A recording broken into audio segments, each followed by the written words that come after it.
Assalamu alaikum, everyone, and welcome to day 2 of the Soulful series. Your host, Shamil Fazaldeen. And this is Shazia Laving. Thank you for joining us today for day 2. And yes, we know we did start 6 minutes late, but that's not too bad, yeah? Keeping everyone in suspense, yeah? Alhamdulillah, we managed to iron out quite a few of the technical glitches and issues that we were having from last time compared to this time. But inshallah, it's looking better, it's getting better, and every single day is a much better day. Absolutely. So last week we spoke about tawakkul with Sheikh Ali Hussein Dato, and I think it was a very riveting session. Yes, it was. Everyone benefited a lot. I got a lot of good feedback from that session. And as always, yes, this week as well for Soulful series, the theme is Hasbunallahu wa ni'mal wakil, which is from an ayah from Surah Al Imran. Imran, correct. Yes. Allah is sufficient for us. Yes, absolutely. And Sheikh Ali Hussein Dato explained why many people around the world who are going through hardships in today's time use that specific ayah, and it's a very beautiful one. So yes, I do hope our viewers and our listeners are taking a lot from these sessions. This Ramadan that has started off, I've also been involved with madrasa. And it's been phenomenal because we've been talking about du'as and the various du'as that our prophets have spoken about, and have said in the Quran. And there's so much to take away. So many different separate ayahs, and this one included as well. Hasbunallahu wa ni'mal wakil. So inshallah, throughout this series, we look to try to not only break this ayah down, but take things that go side by side with this ayah. Yes. And understand from our speakers who are, mashallah, very, very gifted and qualified and highly knowledgeable in all these topics, yeah? Absolutely. And we'd like to thank the WellBeing team and KSIMC Jamaat of Dubai for giving us this platform to speak on such issues. Yes, and to, as always, as I say, destigmatize the topic of mental health. So after day 1, did you get any feedback? Absolutely. Got incredible feedback. A lot of people learned, and it's a reminder basically that we constantly speak about tawakkul all the time. Yes. But I feel like it is a reminder that you're holding on to it. We all know about tawakkul. We all know about having hope. We all know about having faith in God. Just have faith in God is what a lot of people say. But how do we actually implement it in our lives is what we also learned last week. And it's also something that we will be learning through the 4 sessions of this month. Correct, absolutely true. And today's talk is something that is something that I'm looking forward to as well. And in dissecting this topic, there's one aspect that we have to understand very clearly is, in order for Almighty to forgive us, in order for us to live a more fulfilled life, we need to firstly forgive ourselves. Yes. Yeah, and inshallah we'll uncover that today. I think we talk about the topic of forgiveness a lot, but it often comes under the area of forgiving other people. Or other people forgiving you. But forgiving oneself is one of the most, I'd say, difficult things in your journey of healing. Yes. Because it takes a lot to forgive oneself. It takes a lot to be kind to oneself. It takes a lot to say good things to oneself. And it takes a lot to be compassionate to oneself. To dig deep within. To dig deep, exactly. For sometimes it's something that you may not necessarily have done. It's just you're blaming yourself for it. There is resentment towards oneself. So yes, I think it's a very interesting topic, and I'm looking forward to it. Inshallah. So let's have our speaker profile for today. Yes. So today we have the oldest member of our WellBeing team, and she's an incredible speaker. We are all very fond of her. And today we have Sister Farzana Karawali. She's a learning disabilities nurse and social worker. She's a master's student of neuroscience and psychology of mental health. She has multiple diplomas spanning neuro-linguistic programming, behavioral therapy, dialectical behavior therapy, and addiction counseling. Farzana has extensive experience in hospital discharge, child protection, and safeguarding. She also has experience working with individuals with a dual diagnosis, learning disabilities, and people struggling with substance misuse and addiction.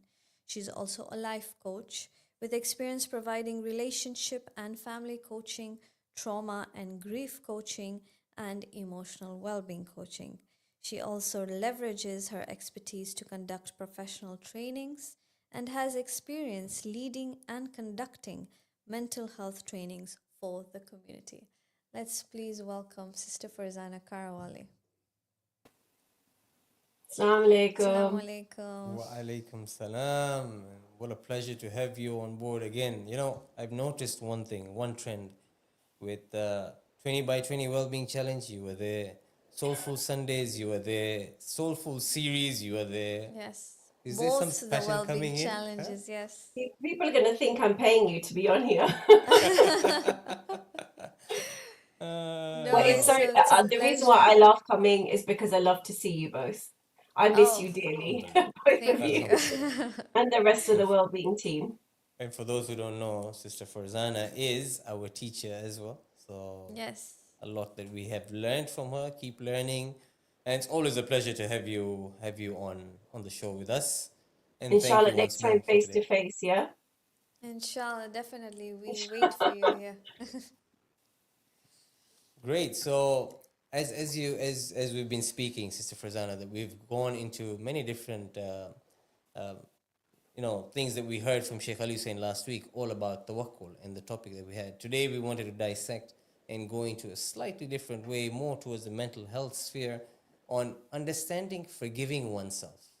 You know, just for the benefit of all of us, if you can sort of put what is forgiving oneself out there, what does it entail, and then we can build on from there. So let's start with, obviously, the topic is tawakkul, overarching topic of the conversations. And when we think about tawakkul being faith as such, obviously there's a lot more to it than just faith.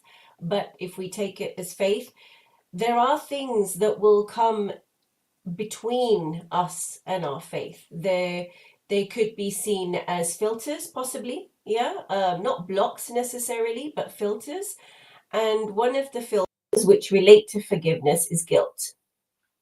And guilt we hold on to, and we've seen in guilt within, if somebody's passed away and we feel guilt, or guilt because we feel that we've done something wrong to somebody, or guilt about our behavior. And obviously we've got the Nights of Qadr coming, sometimes that type of guilt in terms of, I'm not good enough. Why would Allah want to listen to me? Why would he accept my du'as? Why will he forgive me? So when we think about guilt in that sense, that's where the relationship with forgiveness comes along. And Shazia, like you said, very, very well said, that we struggle to forgive ourselves. And so that's really what I think the bigger picture is about here.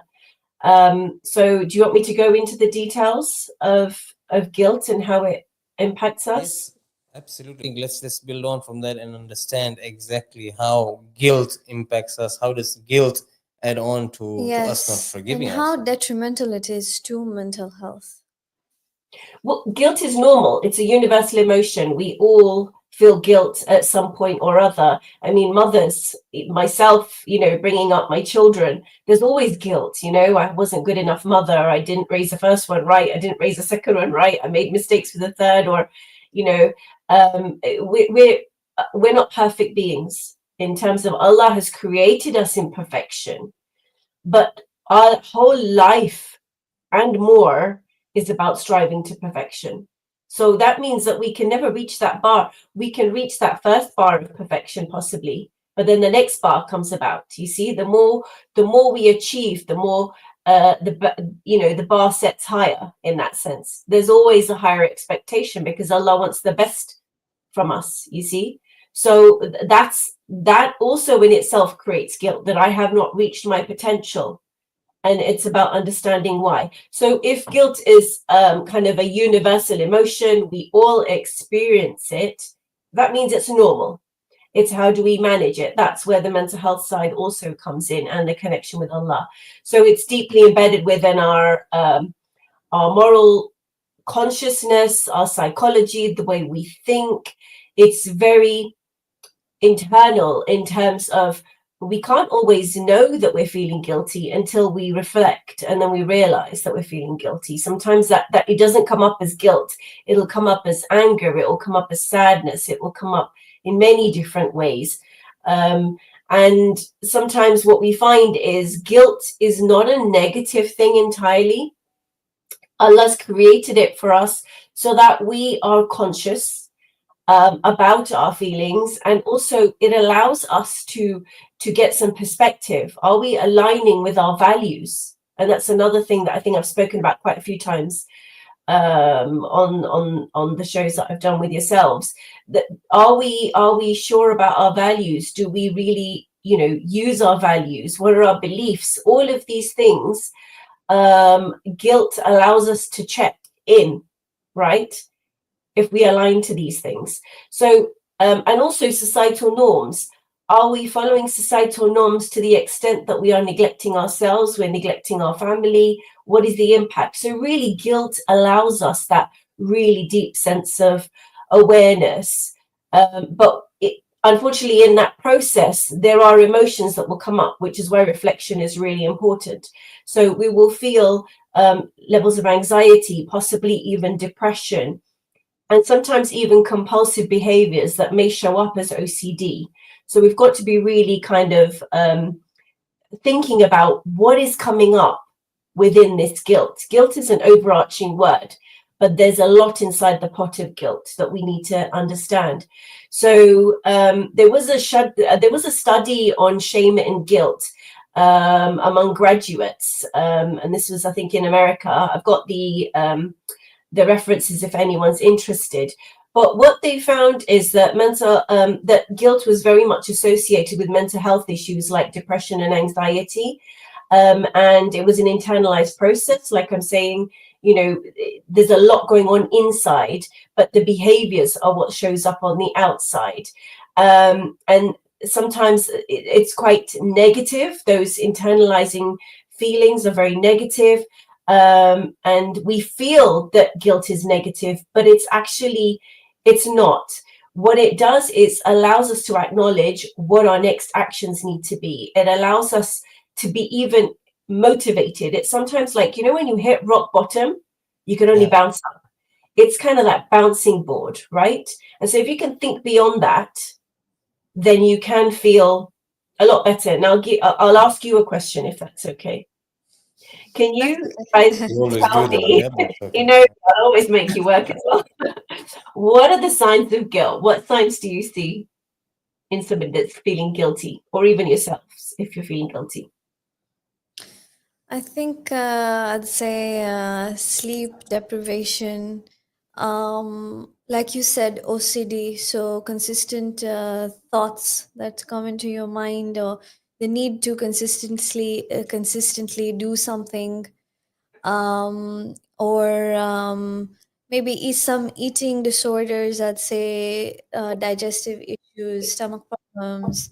I think the gut gets affected quite a lot. I think also when just you're stressing. dwelling on mistakes. So also just Yeah. dwelling on mistakes. Yeah. huh? Yeah. And what about the physical body? Lethargic.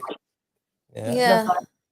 Yes. Lethargic, yes. Like I said, sleep Sleep deprivation. not able to make decisions. Yes, Yeah. decision making, but like anxiety, because I guess there's a lot of self-doubt. So Yes. it's like Exactly. that's So why you I get, think the decision making also plays a role. Yeah. so you'll get the muscle tension from anxiety, you'll get the clenching teeth, so it's not good for your body, it's not good for your mind, but it's good for your soul and your what can you say, ability to function or make change. Does that make sense? So it's a good starting point, but it's being aware of all the things that it comes with that can have an impact on you. Does that make So sense? Yeah. right there, this is what I wanted to get into. I mean, with all that you've shared so far, in all motivational talks, in every way that we hear, we always say, keep on finding the best version of yourself. And the only way to find the best version of yourself is to, introspect and to find out whatever you've done, or don't rest on your laurels, but always try to improve yourself, make yourself better. So question yourself, could I have done better? So is that not also a form of guilt? It can become. This is where our thought processes, and something else that I've always brought up in my talks is the Gibbs reflective cycle, and that Imam Ali has always told us to reflect, but sometimes we just don't know how, and we go into this stage of overwhelming thoughts as opposed to clear reflective patterns of thinking. Does that make sense? So the Gibbs reflective cycle can help you in terms of structuring your thoughts and learning from it. And that's what this is about. It's about learning from those thoughts and those feelings and emotions, because they've all been placed within us for a reason. Yeah. So use the Gibbs reflective cycle to learn from the question, could I have done better?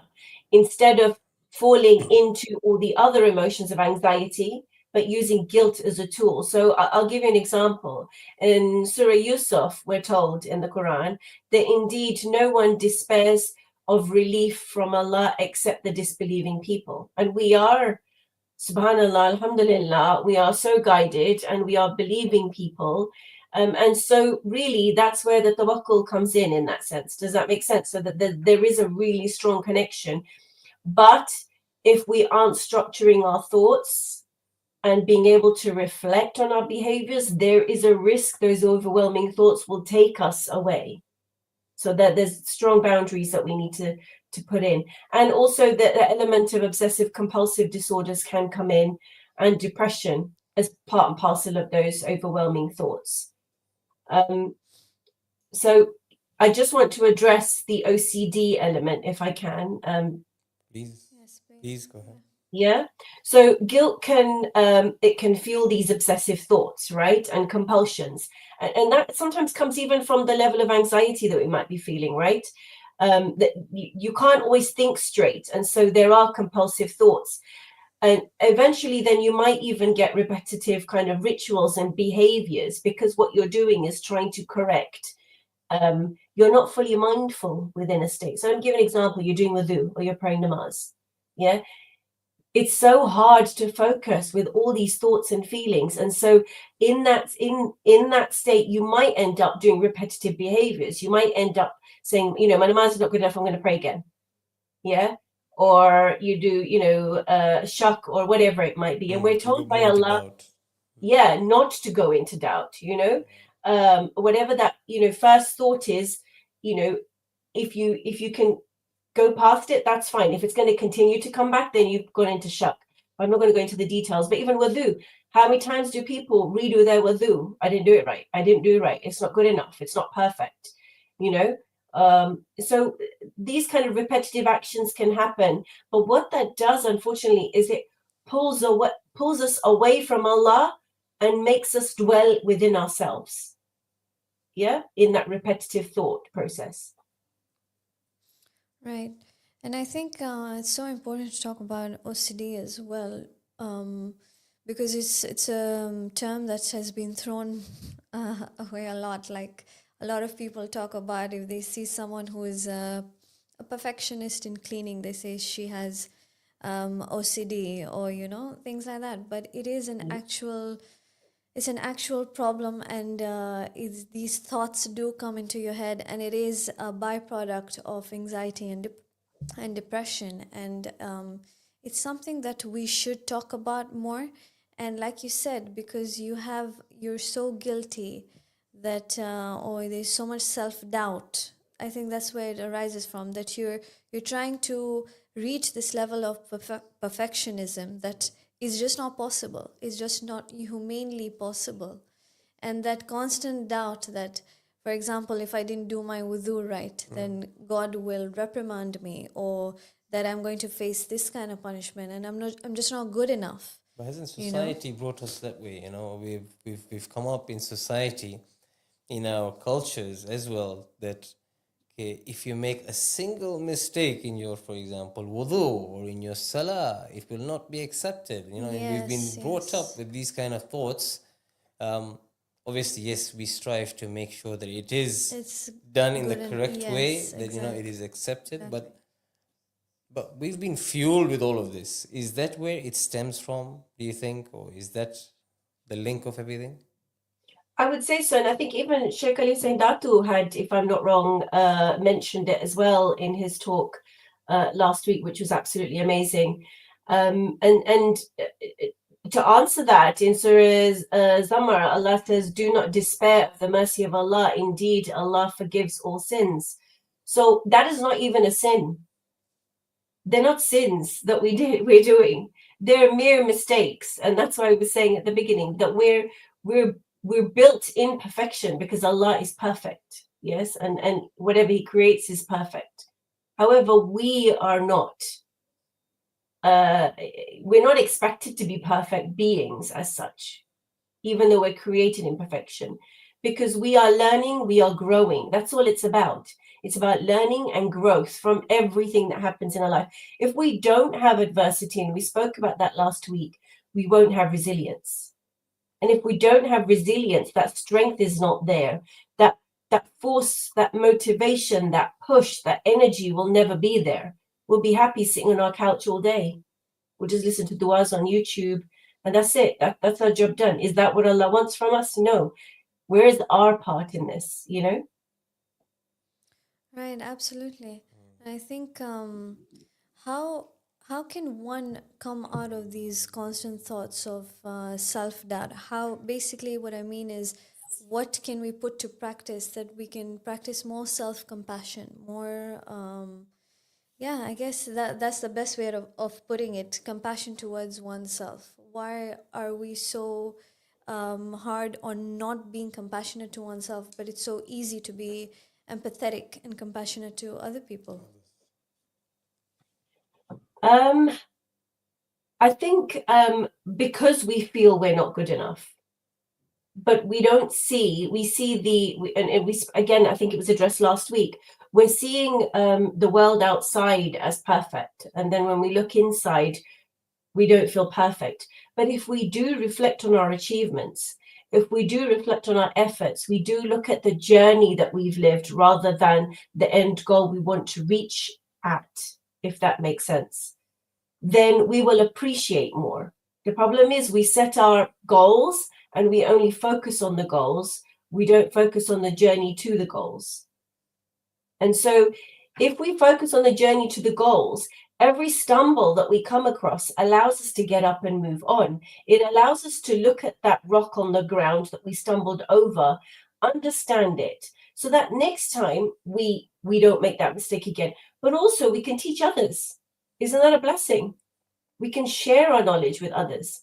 We can share our experiences. Many people that come on your shows have all had experiences, and they're merely sharing their experiences. So there is so much to learn from us as individuals. And so we need to start appreciating ourselves. We need to look at the opportunities that we've been given, the opportunities we can be given. Yes, we just have to reach out for them. We need to look at personal growth. So we can't appreciate ourselves if we don't know ourselves. We spend a lot of time investing in others, in close friendships, but we don't ever mirror ourselves or watch ourselves within those friendships. Our focus is fully on the other person or the other people in the group. Does that make sense? And then there might be jealousy, there might be desires, there might be all of that come up, rather than using them as a tool to understand ourselves and our behaviors. Something that I heard yesterday, absolutely amazing, that I feel might be appropriate in sharing is, When you are trying to understand yourself, a good way to do that is to pretend that, look at yourself sitting and you've got your emotions in one hand and you've got your thoughts and feelings in the other. And you're sitting back and you're watching these two and you're watching how they play. Can you see that? The interplay between your emotions and your thoughts and feelings. And you are the one that is in control. You can see that. We don't think about it that way. We don't think that we are in control of our behaviors, our thoughts, our feelings, because we never stop. That's the problem. And we have Laylatul Qadr, which is the most beautiful time where we can stop. We really can. And it doesn't have to be just then. We use that power for the rest of Ramadan, but why can't we use that power from the start of Ramadan for that day? Why can't we start reflecting in a journal, or even just counting the blessings that Allah has given us, the wonderful blessings that we have. We can have children, we can educate those children, we have friends and we can reach out to them and support them. We can be of service in our community. All of these things are blessings. They don't just come to everyone, and so using that allows us to get some perspective that, Allah has given us so much. That means He loves us. So we should love ourselves.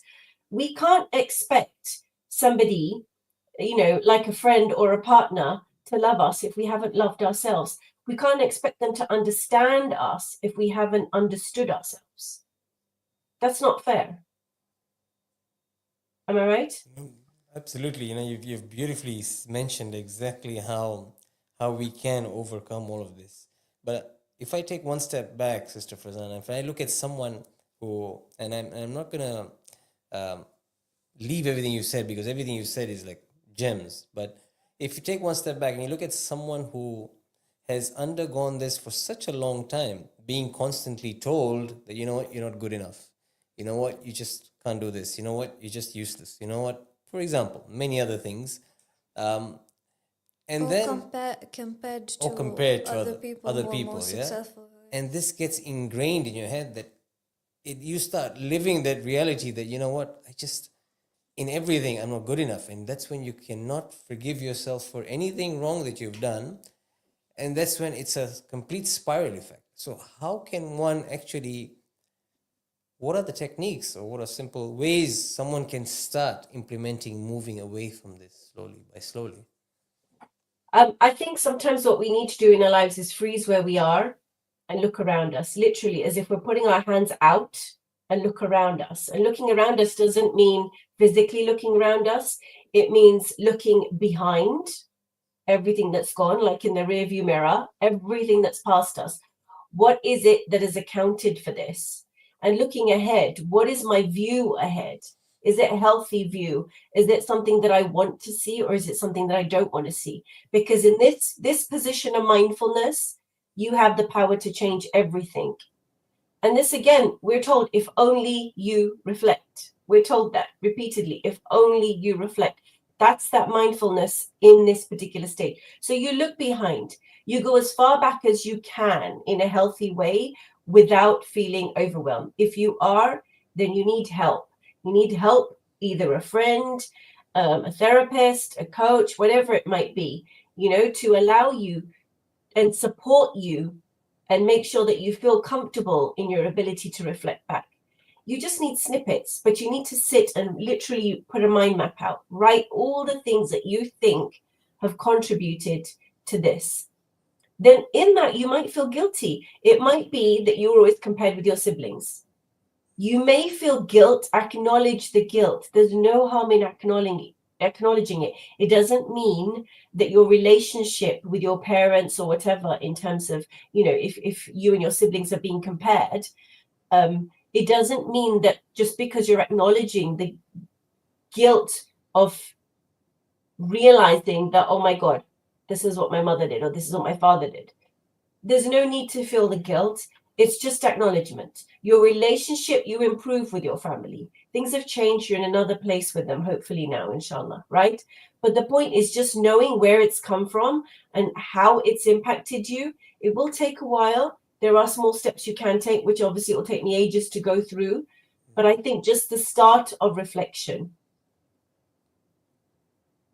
Right. Yes.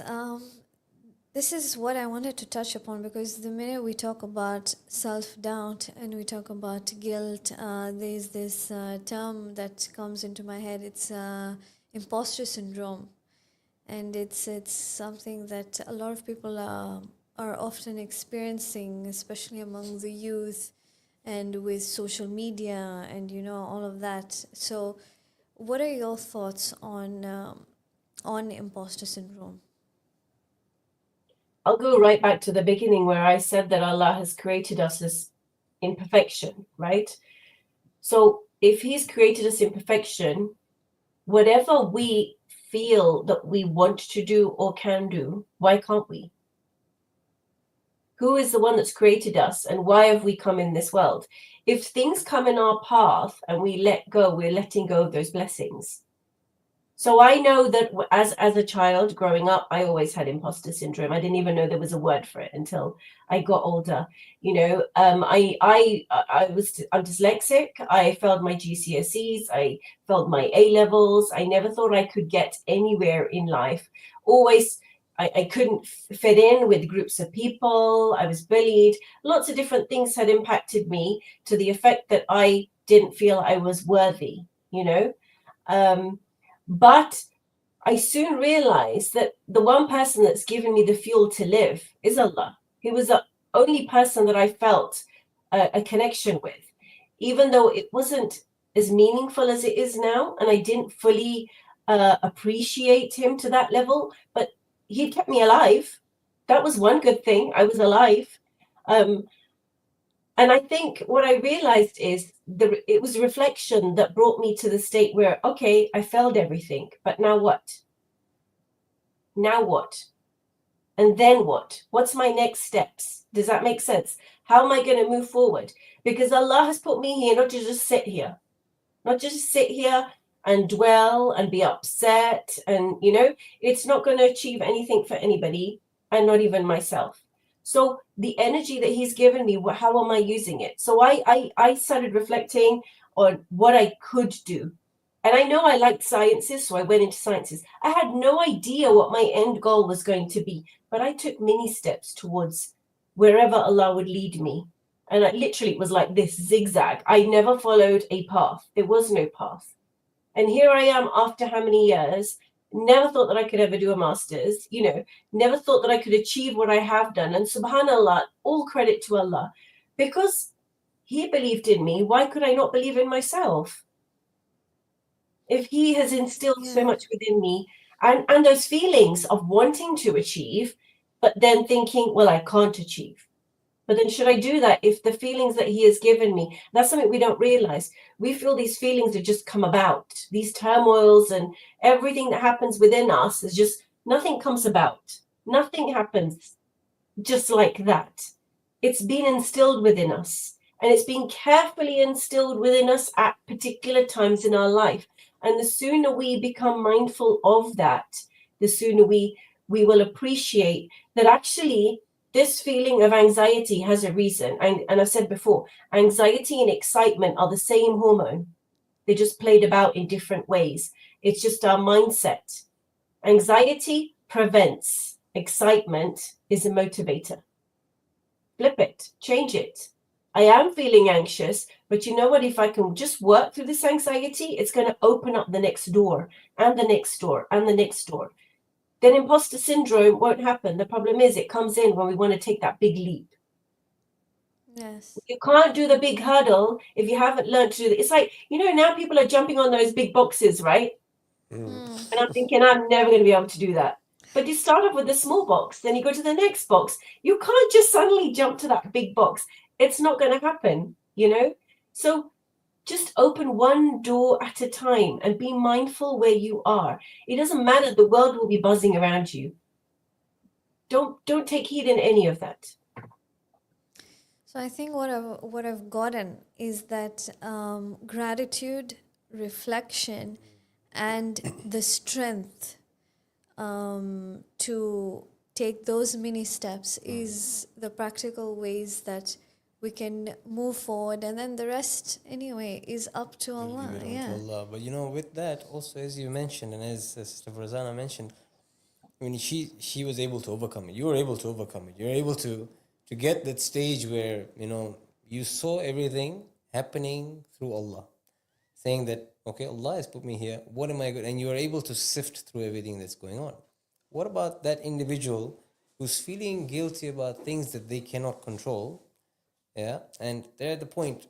What can they do? I mean, what was the shifting point for you, for example, that you were able to actually see, okay, everything that's happened is from Allah. And that's when then the gratitude comes in, then the self-reflection comes in. But the point of flipping, how do we get that? The problem is sometimes we take a nosedive before we go up, and I did. I took a nosedive, and again, it's when you hit rock bottom in anything that, I mean, at the end of the day, if you're digging for gold, it's only down. You're not going to get it from the top. You're going to have to dig. You're going to have to seek, and you're going to have to get your hands dirty.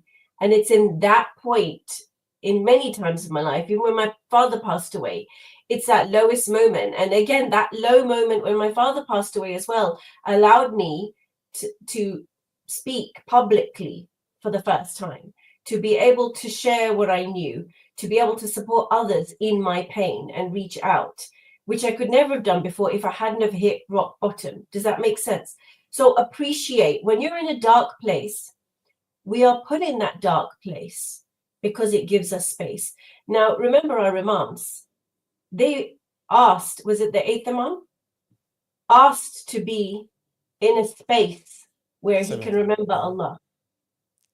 Allah puts us in those spaces. We see depression as such a negative, physically we may not be able to get into a dark space. Life carries on, and we're not all going to be fortunate enough to get, the cave to go and sit in, and we're not blessed to that level, but that state of depression actually is a state of thinking. How much does time slow down when you're in a state of depression compared to when you're excited and you're actually working hard? Time actually slows down in difficult times. And we could sit there saying it's never going, we're still stuck here, it's not changing. But instead, if we sat in that dark space and visually think of it, depression, as rolling out a mat, having a picnic, sitting with your favorite pens and your notebook, listening to beautiful Quran or whatever it might be, Alifani, duas, we will never get that again until we go into depression again. And I'm saying that for somebody that's experienced it, experienced the slowness to the extent that I could hear the wind, I could smell the fresh breeze, I could see the stars. And now, even though we had, all the, we could see some of the planets and all of that, guess what? I missed some of it because life was too busy. Do you know what I'm saying? Exactly. So it's yes. an opportunity. Yeah, I totally get that. The thing is that because we live in such a fast-paced world nowadays, especially, people avoid it completely. It's like, I don't want to even think about it. I don't want to sit down with myself. I don't want to reflect those even a couple of minutes, or just be in that quiet space and zone for a while. It's so difficult because then you have like a range of emotions rushing in, and then you feel like sometimes you just can't take it. And yeah, I think I totally get you that it's important to sit down with yourself, to feel those emotions, to cry it out if you want to, and not constantly avoid it, because the more you do that, it will hit you back in ways that you don't imagine, or the feelings that you might get, or your habits might change in a certain way, and years later and years down the line, it comes rushing in altogether, right? So yeah. So I think let's look at it from a physiological and neuroscience perspective, okay? If we're going to push the cart down the road and we're going to keep pushing it high speed, eventually we're going to get to worn out. Yeah, physically, we're going to get worn out. Okay. If we allow ourselves breaks within, we won't get worn out. We can push it further and further and further. The same thing with our brain, you know. If we're going to keep pushing and pushing and pushing in, you know, in our lifetime, and we're never going to stop to reflect, never stop to think, never, we might miss opportunities that are passing us by, and then we're living guilt. I missed that opportunity. You know what? Because I had an agenda and I wasn't willing to see what's on offer. It's like driving through a countryside but wanting to get to a particular spot. That's it. So we do that with the sat nav. We put the sat nav in and we want to get to that spot. We have got beautiful trees and sea and whatever it might be that passes us. I know I'm only seeing that spot ahead. And then we think, you know what? We had such a beautiful journey. We could have stopped halfway. We could have had the picnic there. What's the point now? That's guilt. But we learn from it. Superb, superb. I'm worried that we've run out of time, and we've just gotten started, and we could go on and on with you, Sister Farzana. Maybe after we close the live, we can continue with you. But in summary, I think in closing, one message you can give out to everyone, especially during this month of Ramadan, what would that be? I'm going to put an ayat out, if that's okay. Please. From Surah Al-A'raf. Oh Lord, we have wronged ourselves. And if you do not forgive us and have mercy upon us, we will surely be among the losers. But what does that mean? We have to recognize it within ourselves first. We have to learn from it first. Beautiful. Beautifully put. Yes.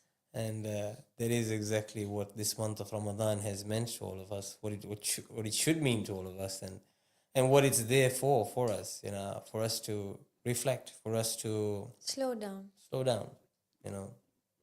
work on ourselves, yes, get better. Our last well-being, we had a beautiful quote from Imam Ali that explains it, and gives you the peace of mind that you presume you're a small entity.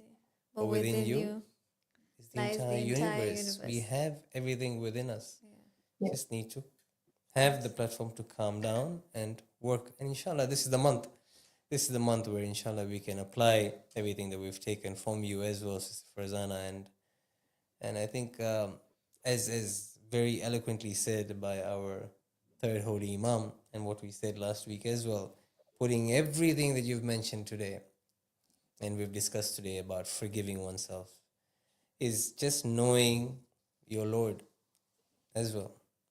Knowing your Lord, that Imam beautifully says that how does it go, Shazia?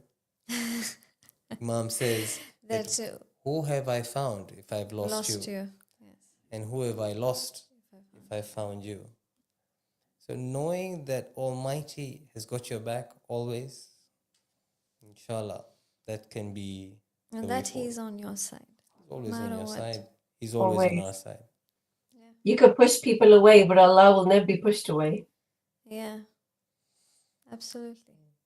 So thank you so much, Sister Farzana, for that beautiful talk. And we really as always, we always take a lot from you, and we're very grateful. So thank you so much. Thank you for having me. We're going to hold you to your promise of next time being in studio. Yes. So we're waiting for that. For sure. Inshallah. But inshallah, thank you so much. And inshallah, we'll be in touch again. God bless you. Thank you. So that ends, Sister Shazia, our day 2. It's gone by so fast. Yes. I never even realized we're almost at 45 minutes. Apologies for starting a bit late and for going slightly overboard. We said this is a 14-minute series. But so much to take away from. I'm surprised you actually do remember the quote of Imam Ali. I did say it for 20 days, yeah? Yeah. No, alhamdulillah. It's these kind of things, they stick. Yeah. And we have so much out there. I think we just need to constantly remind ourselves. Yeah. Sit down, pick, as Sister Farzana mentioned, pick snippets Yeah. that you feel that impact your life and And put I them out think there. whichever stage you are at in your life, the perspective of a certain ayah changes. You know, it just gives you a kind of different message at every stage of your life. Sometimes you see things differently, you know. So I think, yes, it's so important to go through all these Quranic reflections, especially. And yeah, I think our audience has quite, it's taken a lot, you know, from this. And we really hope that we help in a very small way, yes. And that's the goal of these series, well-being, soulful series. And yes. Once more, for anyone who wants to reach out for any well-being issues, mental health issues, if you are in Dubai, not in Dubai, reach out. The email address is there, bewell@ksimcdubai.com, and inshallah someone will get in touch with you. But once more, we come to an end of our Soulful series day 2, and we'll see you all back here next week, same time, same place, same people. Same people. So until then, take care.